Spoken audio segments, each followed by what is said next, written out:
Hey, I'm Jusko from ProblemMoney.com. Wells Fargo now officially launching the Autograph Visa, and I'm going to review it in this video. But first, I'm going to ask you to please subscribe to this YouTube channel if you have not already.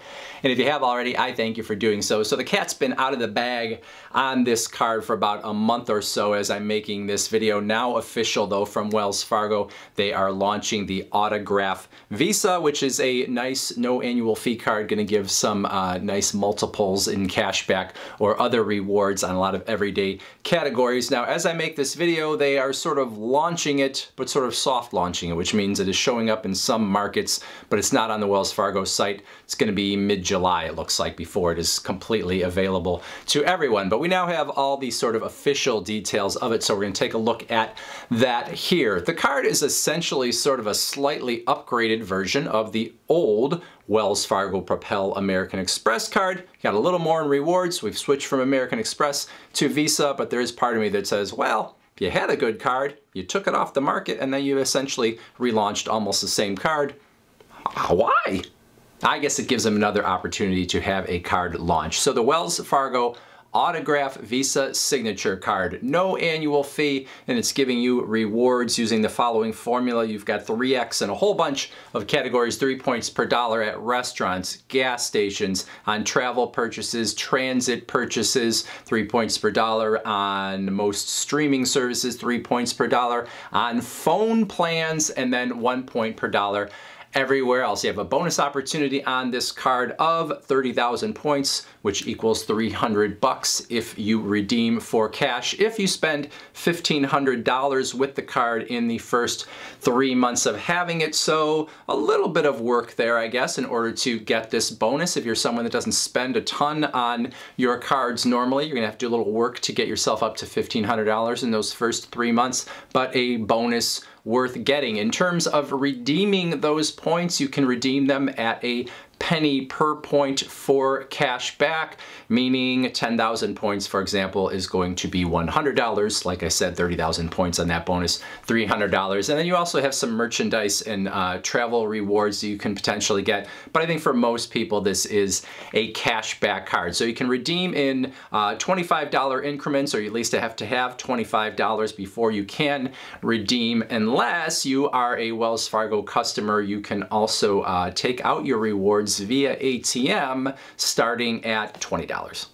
In terms of rates and fees, I've already said no annual fee. There are no foreign transaction fees, which means you can use the card outside of the US and you're not going to get charged anything extra. There's still plenty of credit cards on the market that are going to charge you an extra 3% on foreign transactions for no particular purpose other than it makes them some extra money. So we're starting to see more no annual fee cards like this have no foreign transaction fees. So it is good to see that here as well. You have a 0% interest rate offer on this card, 0% APR, meaning that for the first 12 months you can float a balance from month to month, and even if you don't pay off the full balance, you're not going to get charged any interest during that first year or so. After those first 12 months, you have an APR, as I'm making this video, that could be 16.49, 21.49, or 26.49, depending on your credit history. Interest rates have been going up, and this is a variable APR card, so if the interest rates in general out there in the world go up, the interest rates on this credit card, and probably every other credit card you have, are going to go up as well. So by the time that year is over with the 0% rate, those interest rates probably going to be a little bit higher. The Wells Fargo Autograph is a Visa signature, and you have some benefits that come along with that Visa signature designation. Probably the two most interesting are, number one, you've got cell phone protection that would cover you up to $600 per incident if your phone is damaged, if it is stolen, or if there is an involuntary and accidental parting, which is sort of interesting language. And then they say elsewhere in the terms and conditions that that does not mean just like if you lost your phone. So I'm not sure what an accidental and involuntary parting is. Maybe if you were like standing over the Hoover Dam trying to take a picture and someone went, and then your phone went flying and you were like, no, that would be an involuntary and accidental parting as far as I'm concerned. But anyway, you'd have to read the fine print there. So it's up to $600. You do have a $25 deductible. Now I said earlier that this card is giving you 3 points per dollar on phone plans. So here you have the cell phone protection and you're getting rewards on the phone plan as well. So that is a pretty nice combination. Then you have auto rental collision damage insurance, which is essentially car rental insurance. If your rented car gets stolen or if it gets damaged, you would have coverage up to $50,000. Now this is secondary coverage. It would kick in after your regular auto insurance policy. It would cover your deductible though if you had anything happen to that rental car. Note that this is not liability insurance. It's just to fix the car itself. So hopefully you have car insurance that covers you on the liability end.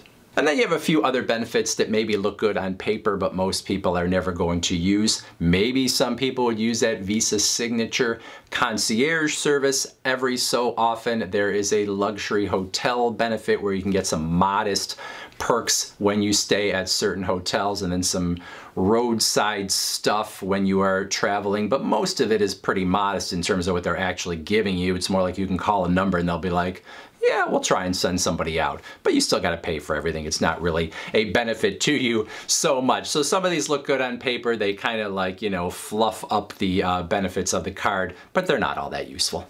What are your chances of approval for the Wells Fargo Autograph Visa? What credit score do you need? Well, Wells Fargo is not going to tell us, but based on the fact that you have a no annual fee card with some generous rewards, I would say that you can sort of use as a guideline that you probably are going to need at least a 700 credit score to be approved for this card. Maybe if you slide down to around 650, some people would be getting approved there. Under 650, I can't imagine you get your hands on this card, but I think that 700 number is a solid place to start. Higher you are, beyond 700, the better off. And if you're falling below 700, your chances are going down quickly. So what do we think of the Wells Fargo Autograph Visa? We like it. It's a no annual fee card giving you 3 points per dollar, 3% cash back in a ton of everyday categories, including restaurants, gas, travel, transit, all kinds of good stuff going on here. This is a card that you maybe could compare to the Capital One Saver One card. That card does give you 3% on grocery store purchases, which you don't have here, but this card is giving you 3% on gas and travel, which the Capital One Saver One does not have. Now, of course, you could have both of those cards, and you would have the best of all worlds, and there are plenty of other cards out there that you could round things out. But this one has a lot going on one card. That 3% on phone plans is interesting because you're getting rewards on your phone plan, which oftentimes you don't see on a credit card, and you've got the cell phone protection. So a lot of motivation to move your wireless bill onto this Wells Fargo card. You've got a nice bonus opportunity with the card, no foreign transaction fees, a lot of good stuff. Now, I said earlier that the Wells Fargo Autograph card is a lot like the old Wells Fargo Propel American Express card, and if you're someone that holds that card, like I do, you may be wondering if you can product change into this card once it is officially available to everyone, and the answer is, I don't know. I would have to assume at some point they're going to want to move people from the Propel to this card so that they aren't administering two different cards that are very much alike. So I assume you'll have that opportunity at some point, but no telling when that's actually going to happen. Now, Wells Fargo has a nasty reputation in many people's minds, and it is somewhat, well, maybe well-deserved because of some past banking scandals, but they're doing a pretty good job on the credit card end of trying to lure you back under their spell with this card and with the 2% flat cash back active cash Visa. That would be a pretty good two-card combo right there. I would be interested to hear your thoughts about this card, your thoughts about Wells Fargo. Is this a card that would motivate you to jump back in with Wells Fargo if you have said no to them in the past? Put everything you want to talk about in that comment section below. Otherwise, I thank you for watching, and as always, please go to proudmoney.com, where we do credit card reviews, we talk personal finance, we talk deals, and all sorts of other fun stuff too. If you don't want to leave a comment or go to our website or anything having to do with me, well, I guess this would have to do with me, watch this video.